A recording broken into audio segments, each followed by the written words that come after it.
Sebelumnya Assalamualaikum warahmatullahi wabarakatuh. Perkenalkan, saya Nuradin Rasanjani, nomor mahasiswa 2032 dari kelas B atau kelas karyawan. Di sini saya akan mempresentasikan berkaitan dengan tugas besar dari sistem perpipaan, yaitu tentang sistem perpipaan di gedung perkantoran. Saya mengambil gedung atau kantor, yaitu di tempat saya bekerja, yaitu di Kampus 2 SMK Muhammadiyah Pakem. Kita mulai dari pengertian dari sistem perpipaan atau plumbing. Plumbing adalah seni dan teknologi pada perpipaan dan peralatan untuk menyediakan air bersih ke tempat yang dikehendaki, baik dalam hal kualitas, kuantitas, dan kontinuitas, yang memenuhi syarat dan adanya pembuangan air bekas atau air kotor dari tempat tertentu tanpa mencemari dari lingkungan. Yang pertama adalah penyediaan air bersih. Pada umumnya terdapat dua sistem pasokan air bersih, yaitu pasokan ke atas atau upfeed, kemudian baik dengan atau tanpa tangki penampungan air, dan kemudian yang kedua adalah pasokan ke bawah atau downfeed. Pada sistem pasokan ke atas, air bersih dialirkan dengan tekanan dari pompa. Kemudian sedangkan pada pasokan ke bawah, pompa hanya digunakan untuk mengisi tangki air yang letaknya di atas atap dan menggunakan saklar pelampung. Pompa akan berhenti bekerja apabila air dalam tangki pelampungan sudah penuh, atau biasa kita sebut dengan saklar otomatis. Kemudian jumlah pemakaian air bersih berdasarkan tabel jumlah pemakaian air. Untuk pemakaian air bersih di area sekolah menengah atas atau di tempat kami SMK Muhammadiyah Pakem, umumnya adalah sekitar 80 liter dalam sehari, dengan pemakaian rata-rata adalah 6 jam pemakaian dalam satu hari. Kemudian yang ketiga adalah jenis penyediaan air bersih. Yang pertama adalah sistem sambungan langsung. Sambungan langsung ya ini tidak menggunakan tangki penampungan. Jadi dari pipa distribusi PDAM atau pump itu langsung masuk ke katup penutup meteran air dan kemudian langsung ke keran bak mandi atau keran kamar mandi tanpa melewati dari tangki penampungan. Kemudian ada tangki atap. Tangki atap ini berasal dari yang pertama dari katup penutup yang berasal dari pump, masuk ke meteran air, kemudian masuk ke tangki air bawah yang kemudian dipompa menuju ke tangki atap atau tangki atas yang berada paling tinggi di atas gedung. Kemudian dari tangki atap atau tangki atas kemudian turun kembali, disalurkan ke masing-masing lantai atau masing-masing saluran pengeluaran dari pipa air. Itu untuk yang tangki atas atau tangki atap. Kemudian sistem tangki tekan. Untuk sistem tangki tekan yaitu katup air dari pump masuk ke meteran air, kemudian masuk ke tangki air bawah, kemudian baru masuk ke tangki tekan. Nah, dari tangki tekan ini kemudian airnya ditekan ke masing-masing lantai berdasarkan pipa pengeluarannya. Kemudian penyaluran air buang dan fan. Air buangan yang berasal dari toilet, tempat mencuci piring, wastafel, kemudian ditampung ke dalam bak penampungan yang didesain khusus untuk menampung air kotor seperti urin, tinja, air sabun, dan lain-lain. Air buangan biasanya mengandung bagian-bagian padat yang ditampung ke dalam bak yang biasa disebut dengan septic tank. Kemudian kita masuk ke studi kasus sistem perpipaan di Kampus 2 SMK Muhammadiyah Pakem. Kampus 2 SMK Muhammadiyah Pakem letaknya hanya sekitar 100 meter ke utara dari Kampus 1. Di Kampus 2 itu ada 3 jurusan. Yang pertama di lab bagian bawahnya adalah TKR, kemudian di gedung yang berwarna biru ini adalah untuk lab RPL dan DPIB. Ada 3 jurusan. Nah, ini letak dari Kampus 2 SMK Muhammadiyah Pakem. Di sebelah sini adalah Kampus 1, kemudian ke utara sekitar 100 meter adalah Kampus 2 dari SMK Muhammadiyah Pakem.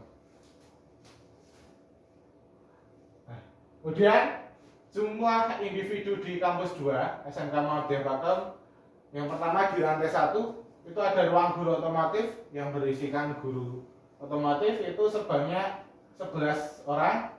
Kemudian ruang tumen atau ruang laboran yang berisi dengan karyawan tumen ada 2 orang. Kemudian ruang kelas yang nanti digunakan untuk pembelajaran oleh siswa itu ada sekitar 90 siswa, itu untuk di lantai 1. Kemudian ada gudang, musola, ruang dapur, dan kantin untuk siswa. Kemudian di lantai 2 ada ruang guru untuk RPL, itu berisi dengan guru RPL atau rancangan perangkat lunak, itu ada 4 orang. Kemudian 2 ruang guru bangunan, terdapat 3 guru untuk jurusan bangunan. Kemudian ada ruang rapat besar, terdapat 2 ruangan rapat untuk yang rapat besar, dan ada 1 ruangan untuk rapat kecil atau diletaknya di lantai 2. Kemudian di lantai 2 juga ada lab untuk praktek dari jurusan RPL dan juga bangunan. Dengan total siswa yang menggunakan itu kapasitasnya adalah 60 siswa. Sehingga total yang menggunakan ruangan di gedung kantor kampus 2 SMK Muhammadiyah Pakem itu sebanyak 170 orang. Kemudian jumlah sanitasi dan pipa gelontor kampus 2 SMK Muhammadiyah Pakem, yang lantai 1 itu ada wastafel sejumlah 2, keran kamar mandi itu ada 5, kemudian keran luar gedung itu ada sekitar 16. Itu dikarenakan ada sekitar 12 keran untuk tempat wudhu siswa dan guru. Kemudian di lantai 2 hanya ada 1 wastafel dan 1 keran luar gedung. Nah, kemudian kita mulai dari komponen-komponen dari perpipaan di gedung SMK Muhammadiyah Pakem. Yang pertama dari pompa sumur, kita menggunakan merek Shimizu dengan spesifikasi daya hisap sedalam 9 meter dengan debit air yang dikeluarkan itu 33 liter per menit. Dan juga kita menggunakan di kampus 2 SMK Muhammadiyah Pakem itu menggunakan sumur galian sehingga tidak terlalu dalam, itu hanya sekitar 6 meter, karena di kedalaman 6 meter itu sudah mendapatkan mata air atau debit air yang bersih dan melimpah, sehingga kita menggunakan pompa yang hitungannya kapasitasnya atau kemampuannya hanya sekitar 9 meter daya hisapnya, sehingga tidak perlu besar-besar karena kita tidak menggunakan sumur bor. Dan yang kedua, setelah dari sumur, air yang dihisap dari sumur tadi dihisap dari pompa, kemudian disalurkan ke tangki atas, ke tangki penampungan atas yang letaknya berada paling tinggi di gedung dengan kapasitas 1100 liter air. Kemudian pipa pengeluaran air bersih itu setelah dari tangki penampungan tadi dikeluarkan untuk misalkan keran air, ini sejumlah banyak karena untuk berwudu. Kemudian ada wastafel dan ada keran untuk kamar mandi. Karena kita menggunakan kamar mandinya tipe yang jongkok sehingga tidak menggunakan pipa masuk untuk kloset seperti yang kamar mandi duduk. Kemudian model alat penyambungan yang digunakan, yang pertama ada model T atau model T, kemudian ada eccentric reducer, yaitu untuk merubah diameter pipa dari yang besar menjadi yang lebih kecil, yang bertujuan untuk meningkatkan kecepatan aliran dari air. Eccentric reducer. Kemudian ada elbow atau L 90 derajat, fungsinya dia untuk menyambungkan ke keran. Ada yang beberapa ujung membutuhkan sambungan elbow atau L. Oke, pipa-pipa yang digunakan itu berbahan PVC dan disambung dengan menggunakan ulir atau cukup dengan lem khusus PVC. Karena tekanan pada sistem yang kita gunakan itu tidak terlalu tinggi. Kemudian katup-katup yang digunakan kita hanya menggunakan katup untuk penyalur dari tangki menuju ke keran, dan juga untuk nanti membagi antara keran berwudu dengan keran yang ada di bagian gudang. Jadi hanya menggunakan satu jenis katup penyalur. Kemudian lokasi septic tank, dia berada dekat dengan tempat berwudu. Ada lubang untuk pengosongan menggunakan tangki sedot WC, dan juga ada lubang udara untuk hawa dari tangki dari septic tank yang ada di bawah tanah. Nah, ini kemudian adalah diagram aliran air bersih yang ada di kampus 2 SMK Muhammadiyah Pakem.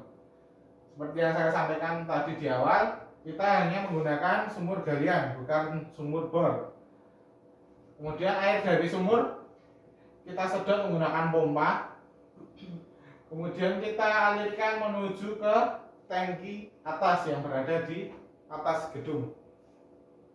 Nah, dari di atas gedung itu di tangkinya ada pipa peluap untuk ketika tangkinya penuh, maka tidak menimbulkan tekanan yang tinggi, sehingga adanya pipa peluap untuk mengeluarkan tekanan yang berlebih ketika airnya penuh.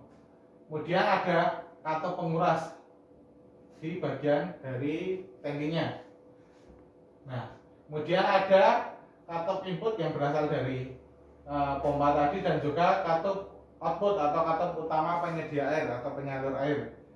Nah, dari katup penyalur air itu dialirkan ke lantai 1 dan lantai 2. Di lantai 1 untuk keran dan wastafel, keran, kemudian keran kamar mandi, dan juga di lantai 2 untuk wastafel dan keran di bagian luarnya.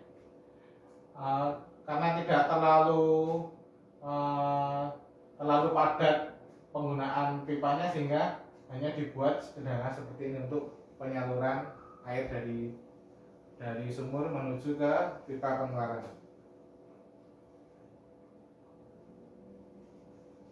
Nah, kemudian untuk diagram aliran sanitasi atau untuk pembuangan air limbahnya yang akan ditampung di septic tank atau bak penampungan pembuangan. Itu dari kloset atau kamar mandi dan wastafel di lantai 2. Ada juga kamar mandi dan floor drain atau pengurasan dari lantai di tempat wudhu. Itu kemudian semuanya akan masuk ke dalam bak penampungan atau ke dalam septic tank. Nah, dan juga ada pipa keluar. Ini adalah untuk mengeluarkan air yang bersih, yang bukan endapan dari dalam septic tank. Sehingga yang ada di septic tank ini hanya endapan-endapan dari sisa-sisa pembuangan yang terjadi di sanitasi SMK Muhammadiyah Pakem. Oke, kemudian kesimpulan dari tadi studi kasus di SMK Muhammadiyah Pakem, pada tangki penampungan atap lebih tepatnya, itu tidak diberikan saluran untuk pembuangan. Jadi saluran pembuangannya hanya ada di tangkinya, tidak disalurkan keluar ke bawah untuk memudahkan dalam pengurasan dari baknya itu sendiri atau tangkinya. Sehingga sumur galian itu hanya ditutup cor, akan tetapi tutup cornya itu dia tidak menutup rapat dari sumur, sehingga kadang ada beberapa kotoran dan bahkan ada hewan yang masuk dan terjebak di dalam sumur, dan itu akan menyebabkan kualitas airnya juga akan menurun, sehingga perlu dilakukan penyedotan di sumur yang kita buat. Dan yang ketiga, kesimpulan dari studi kasus yang ada di SMK Muhammadiyah Pakem itu ada saluran perpipaan itu sudah bagus, hanya saja dalam instalasinya itu masih kurang perencanaan, sehingga banyak yang saling silang antara pipa sambungannya, sehingga kalau dilihat secara estetika itu terlihat kurang rapi. Presentasi yang dapat saya sampaikan terkait dengan tugas akhir sistem perpipaan dengan studi kasus di gedung perkantoran yang saya ambil, yakni gedung kampus 2 SMK Muhammadiyah Pakem. Sekian dari saya. Assalamualaikum warahmatullahi wabarakatuh.